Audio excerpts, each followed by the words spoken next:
Hello everyone. कैसे हैं आप सभी लोग। उम्मीद है आप सभी लोग अच्छे होंगे, स्वस्थ होंगे, बढ़िया होंगे, साथ ही साथ अपने प्रिपरेशन को एक नया आयाम दे रहे होंगे। सबसे पहले हम लोग आईबीपीएस क्लर्क 2024 के मेंस के पेपर की बात करने वाले हैं। जो जनरल अवेयरनेस के 50 क्वेश्चन पूछे हैं, उसके क्वेश्चंस को आज हम लोग टैली करेंगे कि जो हम लोगों ने सुबह 6 बजे के करंट अफेयर्स कराए हैं, वहां से कैसे कैसे क्वेश्चंस पूछे गए हैं, किस तरीके के क्वेश्चंस आए हैं और आपके लिए कितने इंपॉर्टेंट रहे। मैं ये नहीं कहता हूं कि 50 क्वेश्चन में से 50 क्वेश्चन मेरे आए। अगर ये मैं कहता हूं कि मैं दुनिया का सबसे बड़ा मूर्ख इंसान हूंगा अगर मैं ये कह दिया कि 50 क्वेश्चन मैंने कराए हैं और ये 50 क्वेश्चन मेरे करंट अफेयर्स में से आए। देखो भाई, सभी करंट अफेयर्स पढ़ा रहे हैं, सभी अच्छे तरीके से पढ़ा रहे हैं और साथ ही साथ सभी लोग कहीं ना कहीं अपने सोर्सेस को प्रूव करने में लगे होते हैं। मैं यहाँ पे प्रूफ करने नहीं आया हूँ, बस मैं आपको ये दिखाने आया हूँ कि देखिए यहाँ पे आपके जो जनरल अवेयरनेस या करंट अफेयर्स के क्वेश्चन पूछे गए हैं, किस तरीके के घुमा घुमा के क्वेश्चन पूछे गए। और वही चीज मैं यहाँ पे आपसे बार बार कहता हूँ कि करंट अफेयर्स की क्लासेस जो होती हैं वो एक दिन, दो दिन, तीन दिन करने से कंप्लीट नहीं हो पाएगी। आपको कंसिस्टेंटली इसमें लगे रहना पड़ेगा। जिन बच्चों ने यहाँ पे लगातार क्लासेस ली हैं, उन्होंने बहुत अच्छा परफॉर्म किया है। हाँ, मैं ये भी कह सकता हूं कि यहां से मेरे लगभग लगभग 28-29 क्वेश्चन आए हैं। यहां से आप लोग देखिएगा कि किस तरीके के कैसे कैसे क्वेश्चन आए और मैं विद प्रूफ के साथ दिखाऊंगा। चलिए शुरुआत करते हैं। जो बच्चे कहते हैं या जो बड़े लोग कहते हैं कि तुमसे ना हो पाएगा, आप उन लोगों को गलत ठहराना शुरू कीजिए और कहिए कि नहीं, मुझे से होगा, किसी और से हो या ना हो, लेकिन मैं ही से होगा, यानी कि मेरे से ही होगा। शुरुआत करते हैं आज के सेशन से। सबसे पहले क्वेश्चन आप लोगों को देखिएगा, सुबह 6 बजे के करंट अफेयर से मैंने आपको बताया था, कुछ अपॉइंटमेंट बताई थी और ये मैं बार बार, ऐसा नहीं है कि एक ही बार बता के छोड़ दिया। इस तरीके की इंपॉर्टेंट चीजें मैं बार बार बताता रहता हूं।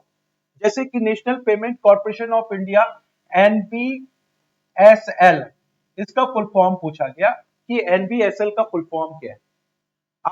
आप लोगों को मालूम होगा कि मैं अक्सर एनपीसीआई के बारे में बहुत डिटेल में बताता था कि national payment corporation of India, जिसकी स्थापना 2008 में की गई थी, इसका हेडक्वार्टर बंबई में है। इसके सीईओ एमडी दिलीप बसबे हैं। इसके जो चेयरमैन यानी कि नॉन एग्जीक्यूटिव चेयरमैन है अजय कुमार चौधरी। इनके बारे में बहुत डिटेल में बताता था और इसमें क्वेश्चन पूछा गया कि एनबीसीएल का फुल फॉर्म क्या है, जिसमें कि बी से रिलेट पूछा गया। बी यानी कि Bharat interface money, Bharat interface money, interface money. और अगर आप प्रॉपर तरीके से देखो, मैं यहां पे ऐसे तो बता नहीं सकता कि देखो मैंने ये बताया और आप लोग फंस गया, क्योंकि यहाँ पे 6-7 महीने से 8 महीने से लगातार कुछ बच्चे कंसिस्टेंटली हम लोगों को देख रहे हैं और वो जानते हैं कि यहाँ यहाँ से क्वेश्चन आए हैं। अगर मैं बोल दूं कि यार 50 क्वेश्चन पूछे गए हैं, तो ये गलत हो जाएगा। वो कहेंगे कि देखो सर, मैंने भी तो आपके सेशन लिए हैं, पता नहीं आप कहां से कह रहे हो कि 50 क्वेश्चन पूछे गए। मैं ये नहीं क्लेम करता हूं कि मेरे 50 क्वेश्चन आए। हाँ, ये कह सकता हूं 28, 29, 30 के आसपास क्वेश्चन आए। ठीक है। अभी अगर देखा जाए, वो भी ऐसा नहीं है कि मैं कह रहा हूं कि शुरुआत से जनवरी से पढ़ो। मैंने ये कहा कि आप अप्रैल से पढ़ना शुरू करो, देखो आपके क्वेश्चन फंस जाएंगे। और एग्जैक्टली वही हुए, बहुत अच्छे अच्छे क्वेश्चन आए। और यहाँ पे एनबीएसएल का फुल फॉर्म पूछा गया, एनबीएसएल में बी से रिलेटेड क्वेश्चन पूछा गया। हालांकि मैंने आपको ये बताया था कि अभी हाल फिलहाल में एनपीसीआई बीइंग सर्विस लिमिटेड के जो मुख्य कार्यकारी अधिकारी हैं वो ललिता नटराजन है। साथ ही साथ आप लोगों को रिसेंट अपॉइंटमेंट भी बताता था कि अभी हाल फिलहाल में रिसेंट अपॉइंटमेंट कहां कहां पे कैसे कैसे हुआ है। जैसे कि सुभाश्री अपॉइंट की गई है यहाँ पे श्री राम कैपिटल के लिए एमडी सीईओ। ये क्वेश्चन पूछा नहीं गया है, लेकिन मैं क्वेश्चन को अटैच करके मैं बताता था कि देखो यहाँ यहाँ से ऐसे क्वेश्चन आ सकते हैं। इसी तरीके से यहाँ पे भी देखो मेंशन किया गया है मैंने कि यहाँ पे एनपीसीआई भीम सर्विसेज लिमिटेड यानी कि एनबीएसएल। तो एनबीएसएल का फुल फॉर्म यहाँ पे national payment corporation of India Bhim services limited. ये सारी चीजें बताई गई हैं। अब आते हैं दूसरे क्वेश्चन के ऊपर। क्वेश्चन पूछा गया है कि यूपीआई लाइट एक्स का लिमिट कितना है। अगर आप लोग ध्यान दें तो करंट अफेयर्स के से ही रिलेटेड क्वेश्चन आया था। टॉप हेडलाइंस में मैंने लिखा था कि भारतीय रिजर्व बैंक ने छोटे मूल्य के डिजिटल भुगतान को बढ़ावा देने के लिए ग्राहकों को अपनी यूपीआई लाइट वॉलेट को स्वचालित रूप से भरने की अनुमति देने के लिए एक सुविधा का प्रस्ताव किया। अभी अभी यूपीआई लाइट से रिगार्डिंग कुछ और भी बातें आई हैं कि यूपीआई लाइट जो अभी मॉनेटरी पॉलिसी कमेटी का 2 अक्टूबर में बैठक हुई थी, तो उसमें रिजर्व बैंक ऑफ इंडिया ने ये बताया कि यूपीआई लाइट की लिमिट बढ़ा दी गई। तो यूपीआई लाइट की जो लिमिट थी पहले 200 रुपया हुआ करती थी, उसके बाद बढ़ा के 500 रुपया की गई और अब उसके बाद अभी 1000 रुपया कर दी गई।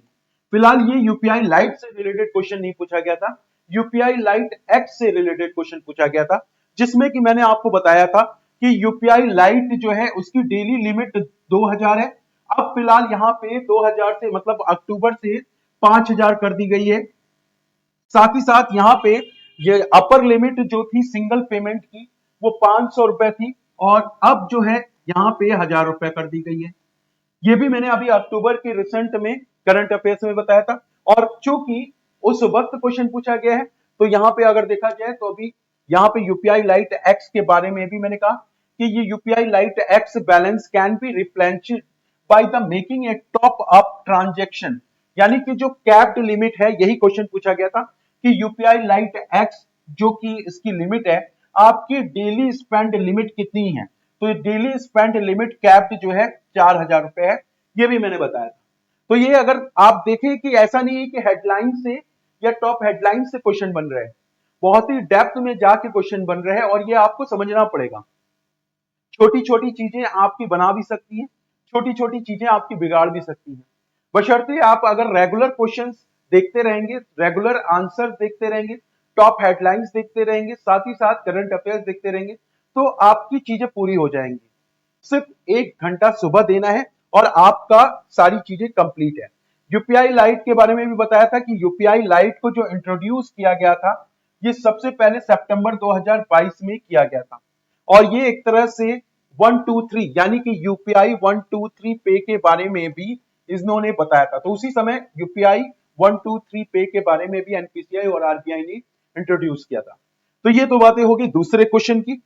अब आते हैं यहाँ पे इसी तरीके से आपके यूपीआई लाइट और यूपीआई के पूरे जानकारी बताई थी। ये यूपीआई क्या होता है, यूपीआई लाइट क्या होता है, यूपीआई के बीच में क्या होता है डिफरेंसेस, यूपीआई लाइट के बीच में क्या डिफरेंसेस होते हैं, ये सारी चीजें हम लोगों ने आप लोगों को बताई। फिर एक क्वेश्चन आया कि micro small and medium enterprises, जो गवर्नमेंट स्कीम से रिलेटेड क्वेश्चन बताए थे, जिसमें कि micro small and medium enterprises से रिलेटेड यहाँ पे पूछा गया कि क्लासिफिकेशन कौन सा था। तो मेरे ख्याल से स्मॉल इंडस्ट्रीज पूछा गया था, मीडियम या फिर क्या कहते हैं माइक्रो स्मॉल के लिए पूछा गया था। तो अगर आप इस क्वेश्चन को देखे होंगे, उसके एक्सप्लेनेशन को देखे होंगे, तो इस क्वेश्चन का आंसर सही कर लिए होंगे। क्वेश्चन यही तो पूछा था कि जो केंद्र सरकार ने अभी 2020 से कुछ क्या किया है, बदलाव किया है। 2020 में सेंट्रल गवर्नमेंट ने कुछ माइक्रो स्मॉल मीडियम इंटरप्राइजेस के डेफिनेशन में बदलाव किए थे, जो कि 1 जून 2020 से बदलाव हुए थे। और यहाँ पे micro small and medium enterprises के जो एनुअल यानी कि कैपिटल और टर्नओवर दोनों के अलग अलग क्राइटेरिया निकाले थे। तो माइक्रो की जो टर्न नया कैपिटल था वो 1 करोड़ के अबव था और नया टर्नओवर 5 करोड़ बनाया गया। स्मॉल के लिए 10 करोड़ नया कैपिटल यानी कि न्यू कैपिटल में था और न्यू टर्नओवर 50 करोड़ बनाया गया। और मीडियम इंटरप्राइजेस के लिए 50 करोड़ न्यू कैपिटल था और 250 करोड़ उनका न्यू टर्नओवर दिखाया गया। इस तरीके की क्लासिफिकेशन की गई थी, कैटेगराइज किया गया था। और ये आज का नहीं है, 2020 का था। और मैं आपको तब से लेके जब भी SIDBI small industry development bank of India पढ़ाता हूं तो इसके बारे में जरूर बताता हूं, क्योंकि ये एक क्वेश्चन अभी नहीं आया, ये क्वेश्चन आपके 2021 में भी क्वेश्चन पूछे गए थे। 2021 या 2022 में भी क्वेश्चन आए थे, 2022 में एग्जैक्टली क्वेश्चन आया था। तो 2021-2022 में भी सर्च करोगे तो यही question same to same repeat किया गया था और यही क्वेश्चन एक बार फिर से आ गया। तो कहा जाता है कि बहुत ही आराम से और बहुत ही सिस्टमैटिक तरीके से पढ़िए। सिस्टमैटिक तरीके से एक चीज याद आती है कि एलआईसी के बारे में क्वेश्चन पूछा गया कि insurance regulatory development authority of India ने एलआईसी, जीआईसी री और न्यू इंडिया एश्योरेंस के लिए डोमेस्टिक सिस्टमैटिकली इंपॉर्टेंट इंश्योरेंस का दर्जा दिया। तो यहाँ पे मैंने आपको बताया था कि अभी 2023-2024 के लिए डोमेस्टिक सिस्टमैटिकली इंपॉर्टेंट इंश्योरर क्या होता है, इसमें 4 कंपनियों को रखा गया और इसमें से कौन कौन सी कंपनियां आती हैं, एक तो एलआईसी, जीआईसी री, न्यू इंडिया एश्योरेंस को इंक्लूड किया गया। साथ ही साथ यहाँ पे ये बताया गया कि ये बहुत ही इंपॉर्टेंट यानी कि डोमेस्टिकली इंपॉर्टेंट कंपनियों का दर्जा हासिल करते हैं। जैसे कि डीसिप होता है, डोमेस्टिकली सिस्टमैटिक इन्वेस्टमेंट बैंक होता है, ठीक है। ठीक उसी तरीके से TSSI को बताया गया। ठीक है, इस तरीके से ये चौथा क्वेश्चन फंस गया। अब इसके बाद में बात करते हैं FATF के बारे में। तो FATF के बारे में अगर आप लोग रेगुलर क्लासेस देखते होंगे तो ये 100% मैंने एक बार नहीं, दो तीन बार, चार बार मैंने मैराथन में भी कराया था, साथ ही साथ करंट अफेयर्स में तो मैं बताता ही था। तो मैक्सिको की एलिसा डी अंडा मेंडोजा को वित्तीय कार्रवाई कार्यबल यानी कि फाइनेंशियल एक्शन टास्क फोर्स के अध्यक्ष के रूप में नियुक्ति दी गई है। ठीक है, अब यहां से क्वेश्चन कैसे फंस रहा है, यहां से क्वेश्चन ये नहीं पूछा है क्योंकि IBPS जान रहा है कि आप यही चीज याद करके जाओगे, हो सकता है आपको हेडक्वार्टर ना याद हो। तो FATF के बारे में क्वेश्चन पूछ लिया कि FATF के हेडक्वार्टर कहां पे है। तो यहां पे स्थापित 1989 में किया गया था और मुख्यालय पेरिस में है और इसके सदस्य यानी कि 40 सदस्य।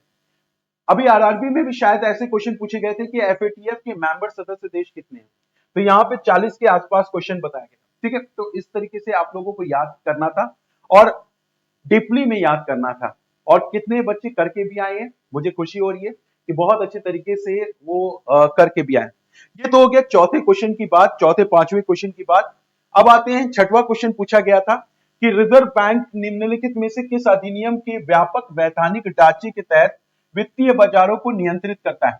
तो किसी भी तरीके की यहाँ पे जितने भी RBI के जो फ्रेमवर्क है या बैंकिंग के जो फ्रेमवर्क है वो RBI एक्ट 1934 के एक्ट के तहत ही किए जाते हैं। क्योंकि यहाँ पे RBI एक्ट 1934 दिया हुआ था तो हम लोगों ने इजीली तरीके से आंसर लगा दिया, यानी कि reserve bank of India regulates financial market with in the overarching statutory framework of which of the following act. तो ओवरऑल बैंकिंग के फ्रेमवर्क को डिफाइन करना और व्यापक वैधानिक ढांचे के तहत वित्तीय बाजारों को नियंत्रित करना। इन द सेंस ये कहा जा रहा है कि जो मनी मार्केट रेगुलेट की जाती है, मनी मार्केट रेगुलेट की जाती है वो बेसिक तौर पर यहाँ पे RBI एक्ट 1934 के तहत की जाती है। ठीक है, तो ये पूरी तरीके से मैंने बताया था कि आपके शॉर्ट टर्म मनी मार्केट के रूप में भी जाने जाते हैं। तो इस तरीके से ये आपका क्वेश्चन हो गया बैंकिंग अवेयरनेस और बैंकिंग फाइनेंशियल अवेयरनेस का। अब आगे देखते हैं, एक क्वेश्चन पूछा गया यहाँ पे, क्या आभा आईडी से रिलेटेड क्वेश्चन पूछा गया। तो आभा आईडी से रिलेटेड एग्जैक्ट क्वेश्चन तो नहीं आया लेकिन उससे मिलता जुलता क्वेश्चन आ गया। जैसे मैंने अप्रैल में बताया था कि ministry of health and family welfare extended the deadline for linking the Ayushman Bharat health account with the central government health scheme beneficiary ID to dash date. ठीक है, तो यहाँ पे मैंने आप लोगों को बताया पूरा आभा आईडी के बारे में, यानी कि अगर देखा जाए तो यहाँ पे ministry of health and family welfare has extended the deadline for the linking Ayushman Bharat health account ID Abha ID. और आभा आईडी के बारे में भी मैंने बताया था, देखो आभा आईडी कितनी संख्या की होती है, यहाँ पे अगर सीख सको तो ये आभा आईडी है। और इस तरीके से आप आभा आईडी को भी मैंने कैलकुलेट करके बताया था। तो यहाँ पे 1 2 3 4 5 6 7 8 9 10 11 12 13 14, तो एग्जैक्टली आपके 14 डिजिट होते हैं आभा आईडी के। और उस वक्त जब मैं बता रहा था तो इसको भी मैंने बताया था कि आभा आईडी की जो डिजिट होती है वो 14 डिजिट की होती है।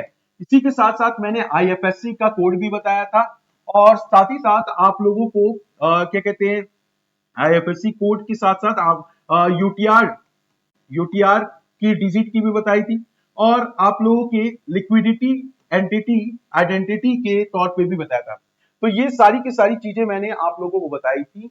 अगर याद हो तो आप सभी लोग इसको कमेंट बॉक्स में जरूर देखिएगा। इसी से रिलेटेड एक और क्वेश्चन आया था जो कि आपके RRB से रिलेटेड क्वेश्चन थे, RRB में आए थे। मैं उसकी बात नहीं कर रहा हूँ, IBPS कलर की बात नहीं कर रहा हूँ, RRB की बात कर रहा हूँ। अब आगे देखते हैं, यहाँ पे एक और क्वेश्चन पूछा गया था। लोग कहते हैं कि भाई आर्टिकल से रिलेटेड क्वेश्चंस नहीं आए थे।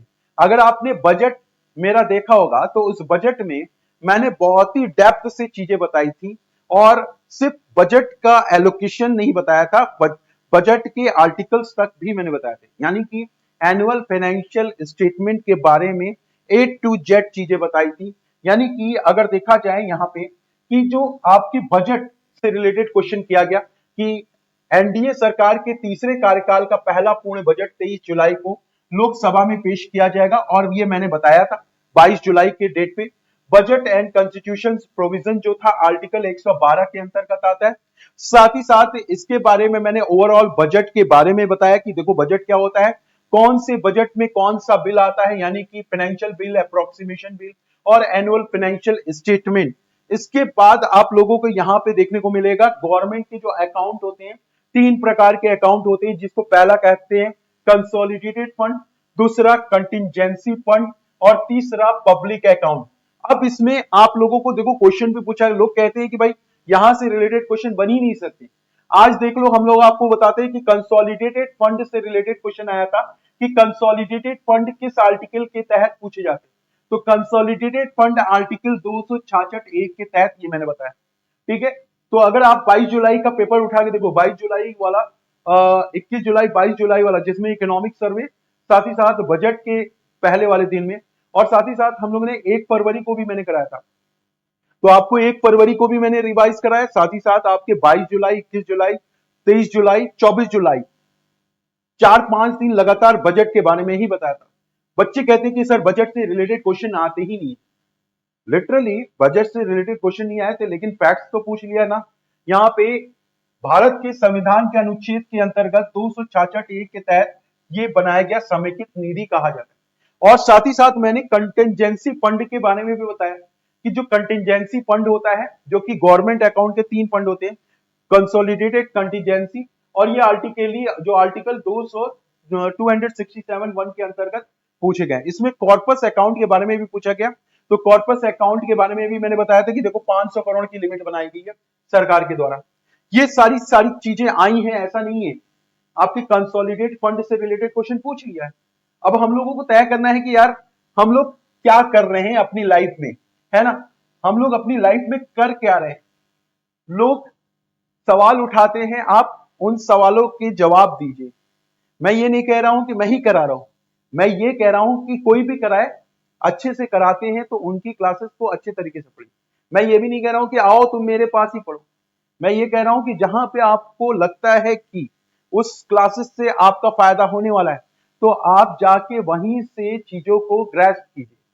बस आप ये सोचिए कि ये दुनिया स्वार्थ भरी से भरी पड़ी है, और ये दुनिया स्वार्थ से भरी पड़ी है, उससे रिलेटेड आप ये सोच सकते हैं कि भाई देखो हमको भी अपना स्वार्थ ही निभाना है, तो हमको वहां से पढ़ना चाहिए जहां से सबसे ज्यादा क्वेश्चन फंस रहे हैं, या ऐसे फैकल्टी से पढ़नी चाहिए जहां से हमको चीजें मिल रही हैं। तो आप भी यही डिसाइड कीजिए। मैं ये नहीं कह रहा हूं कि आप मुझी से पढ़िए, मैं ये कह रहा हूं कि आप वहां से पढ़िए जहां से आपका फायदा निकलने वाला है, ठीक है। यहां पे मैं आप लोगों के पक्ष में बात कर रहा हूं, ठीक है। देखो भाई, यहां पे सारी चीजें मैंने बताई थी, फिस्कल डेफिसिट से लेके रेवेन्यू डेफिसिट। एक क्वेश्चन यहां से भी आ गया, नॉन परफॉर्मिंग एसेट्स बताया था। तो नॉन परफॉर्मिंग एसेट्स में आप लोग देखेंगे तो इंसॉल्वेंसी एंड बैंक्रप्सी कोड के बारे में पूछा गया, और ये 2016 में आया था, और 1 अक्टूबर 2016 को मनाया जाता है, और इसका बर्थडे जो मनाया जाता है ना, 1 अक्टूबर को मनाया जाता है। इसी से रिलेटेड सारे क्वेश्चन आए थे, और इसमें एक छोटी छोटी चीजें पूछी गई थी, जैसे कि एनसीएलटी यानी कि नेशनल कंपनी लॉ ट्रिब्यूनल और इंसॉल्वेंसी एंड बैंक्रप्सी कोड। ये टोटल अगर देखा जाए तो इनका जो मकसद था, ये नॉन परफॉर्मिंग एसेट्स को रोकने के लिए एक ऐसा फ्रेमवर्क बनाने की कोशिश की गई थी, जिससे पर्टिकुलर भारत में किसी भी प्रकार के जो एनपीए से रिलेटेड है उनके प्रॉब्लम्स को सॉल्व किया जा सके, ठीक है। तो इंसॉल्वेंसी एंड बैंक्रप्सी कोड आ गया। इसके बाद आप लोग देखिए एकदम सेम टू सेम क्वेश्चन आया है, कहा गया इनमें से कौन सी 3 हिंद महासागर भौगोलिक संरचनाएं हैं जिनका नाम अंतरराष्ट्रीय हाइड्रोग्राफिक संगठन यानी कि आईएचओ इंटरनेशनल हाइड्रोग्राफिक ऑर्गेनाइजेशन और इंटर गवर्नमेंट ओशिनोग्राफिक कमीशन यूनेस्को के द्वारा रखा गया। इससे रिलेटेड क्वेश्चन आया, देख लीजिएगा पेपर में।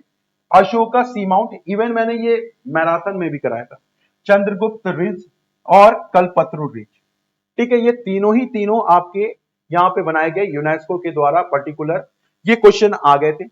साथ ही साथ यहाँ पे हम लोग ने डेप्थ के द्वारा भी बताते, बहुत ही डेप्थ बताते। इसके अलावा आप लोग देख ही चुके हैं यहाँ पे एनपीसीआई भीम सर्विस लिमिटेड, एलएनटी, ये भी क्वेश्चन आया कि एलएनटी फाइनेंस आरबीआई ने सर्टिफिकेट स्टेटस किसको दिया है, आईसीसी स्टेटस दिया गया है एनबीएफसी के रूप में। ये सारे क्वेश्चन देखो, बताने का मतलब ये है कि जब तक आप डेप्थ में नहीं पढ़ोगे तब तक आपका सिलेक्शन नहीं हो पाएगा। अगर आप कंसिस्टेंटली मेरी क्लासेस देखे होंगे, जो बच्चे रेगुलर देख रहे हैं वो बता सकते हैं कि हाँ सर आप लोगों ने ये बताया था।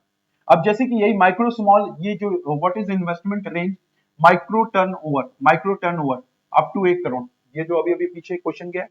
साथ ही साथ यहाँ पे लो कार्बन एनर्जी पर्पस जो 1.5 बिलियन यूएस डॉलर का जो लोन सैंक्शन हुआ, रिसेंट में मैंने एशिया डेवलपमेंट बैंक का लोन सैंक्शन हुआ, वर्ल्ड बैंक के द्वारा लोन सैंक्शन किया गया, एआईआईबी के द्वारा लोन सैंक्शन हुआ, या जापान के द्वारा भी जो जिन कंपनियों को लोन सैंक्शन किया गया उनके बारे में मैंने बताया। साथ ही यहाँ पे 200 मिलियन यूएस डॉलर का स्वच्छ भारत मिशन दिया गया, किसके द्वारा, एशिया डेवलपमेंट बैंक के द्वारा। आज ही सुबह मैं बता रहा था इन सब चीजों के बारे में, और पिछला भी मैंने बताया। यहाँ पे कुछ क्वेश्चंस है जैसे कि बल्क डिपॉजिट लिमिट की बताई गई, साथ ही साथ domestically systematically important insurance LIC NIL GIC, local currency agreement हुआ है अभी हाल फिलहाल में, और ये यूएई, नाइजीरिया, इंडोनेशिया के साथ हुआ है। साथ ही साथ यहाँ पे करेंसी स्वैप भी हुआ है, किन देशों के साथ, सार्क देशों के साथ हुआ है। ठीक है, ये भी मैंने आप लोगों को पिछले सेशन में बताया था। यहाँ पे टीपीएसएसएल और आईसीआईसीआई मिलकर सोलर यूनिट फाइनेंसिंग करेंगे, ये भी क्वेश्चन आया था, क्वेश्चन के रूप में आया। यूपीआई लाइक टैक्स के बारे में आया। मैं ये नहीं कह रहा हूं कि बहुत सारे क्वेश्चन, 50 क्वेश्चन में से मुश्किल से यहाँ पे अगर देखा जाए तो ये 1 2 3 4 5 हो गए, 6 7 8 9 10 हो गए, 11 12 13 14 15 हो गए, 16 17 18 19 20 हो गए, 21 22 24 25 26 27 28 29 30 31 32 33 34 35 36 37 38 लगभग लगभग। मैं ये नहीं कह रहा हूं कि 50 में से 50 क्वेश्चन आए, एग्जैक्टली क्वेश्चन अगर देखा जाए तो 50 में से 32 के आसपास, 28 29 तो एग्जैक्टली आए।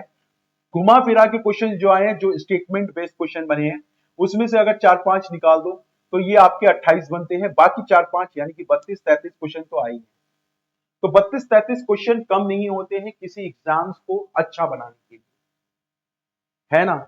किसी भी एग्जाम्स को अच्छा बनाने के लिए 32 33 क्वेश्चन अगर आप 50 में से अटेम्प्ट करके आते तो ये बहुत अच्छा माना जाता है, बहुत ही अच्छा स्कोर माना जाता है। इस तरीके से सारी क्वेश्चंस जो हैं आपको मैंने प्रूफ के साथ दिखाए कि सारे के सारे, कुछ क्वेश्चंस तो ऐसे थे जो स्टेटमेंट बेस्ड क्वेश्चन थे और मैंने वहां पे करके दिखाए थे। अब बस नजरिया नजरिए की बात है कि अगर आपका नजरिया क्या है और हमारा नजरिया क्या है। एक्चुअली मैं ये वीडियो भी नहीं बनाने वाला था, मैं सच बताऊं, ये वीडियो भी नहीं बनाने वाला था। यहाँ पे विपिन सर ने कहा कि सर मैंने आपकी वीडियोस देखी है, मैंने आपकी पीपीटी देखी है, मैंने आपकी पीडीएफ देखी है, बहुत सारे क्वेश्चन तो एग्जैक्टली क्वेश्चन फंसे हुए हैं सर, तो आप क्यों नहीं बना रहे। तो मुझे कहा यार यार मुझे मन नहीं कर रहा है ये सब चीजें, बच्चे आएंगे पढ़ेंगे देखेंगे उनको लगेगा तो हाँ, कहे कि नहीं सर, जब तक बताएंगे नहीं तब तक बच्चों को पता कैसे चलेगा, और बच्चों को पता नहीं चलेगा तो वो चीजें एग्जैक्ट ग्रैस्प कैसे करेंगे।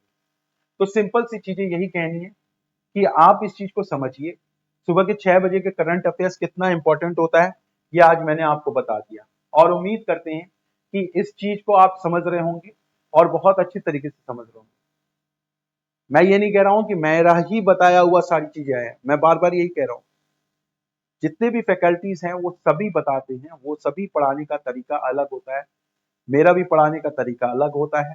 मैं थोड़ा सा डेप्थ में पढ़ाता हूँ, थोड़ा सा गहराई में पढ़ाता हूँ, वन लाइनर टाइप की चीजें और बस छू के चले जाना वो मेरी आदत नहीं है। शायद इसीलिए शायद आप लोगों को नहीं समझ में आता है कि कहाँ पे कैसे पढ़नी चाहिए। जहां पे आपको चीजें सरल मिल रही हो वो आप पढ़ने पे माहिर होते हो, और वहां से आपको लगता है कि यार ये करने पे हो जाता है। इसीलिए 1 लाख में से कुछ ही बच्चों का सिलेक्शन होता है, जितने भरते हैं उनमें से कुछ ही लोगों का सिलेक्शन होता है, क्योंकि वो काबिलियत पहचानते, अपनी कैपेसिटी को पहचानते, अपनी कैपेबिलिटी को पहचानते और उस कैपेबिलिटी के अकॉर्डिंग काम करते हैं। उम्मीद है आप भी इस चीज को समझेंगे और सेशन को शेयर करेंगे। Thank you, bye bye, take care, जय हिंद, जय भारत।